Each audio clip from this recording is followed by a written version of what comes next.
This video is going to explain what a moving average crossover is in stock market trading.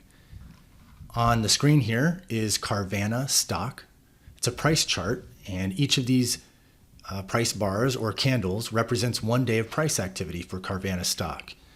There are also two different lines loaded on the screen. There's a blue one here, and we'll call this purple. And let's take a look at these. This blue one, it's a simple moving average. There's different types of moving averages, but in this video, we're going to feature a simple moving average. And it is a 20-period moving average. So what that means is that for any given plot point on this blue line, the value of it represents the average of the closing price of the last 20 bars, or in other words, the closing price of the last 20 days. So it just takes the closing price of the last 20 bars, adds it up, and divides by 20 to get the average. So whatever the plot point is for this value right here on the blue line, it's just that average from the last 20 days. That's it. Now let's look at this purple line. This is also a simple moving average, but it's a 9-period moving average. So it's calculated the same way, except it only looks at 9 days of price activity and takes the average of those. The shorter moving average is more responsive to price changes. Notice, for example, that here the price dropped off steeply, and the purple line, which is the shorter moving average, responded more noticeably than the blue one, which was kind of a smoother change to the value of the moving average line.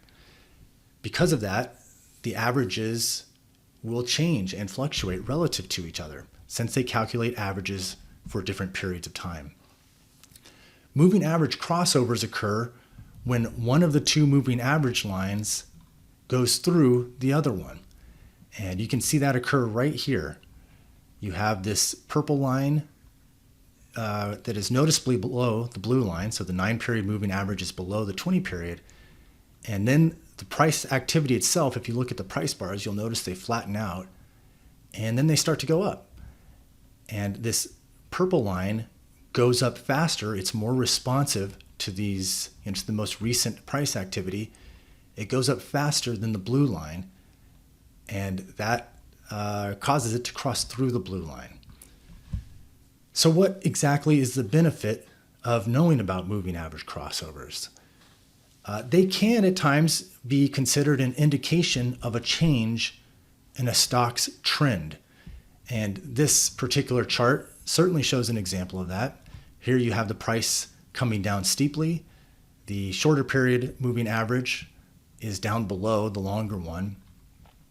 And the moving average crossover happens here, and it could be a signal that it's a change in trend. And you can see indeed the price does start going up.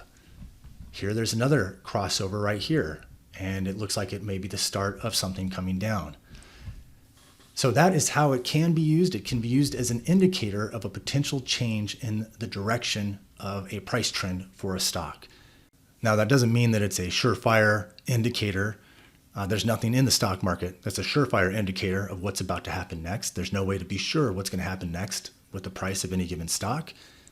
But that is one way that some people use moving average crossovers.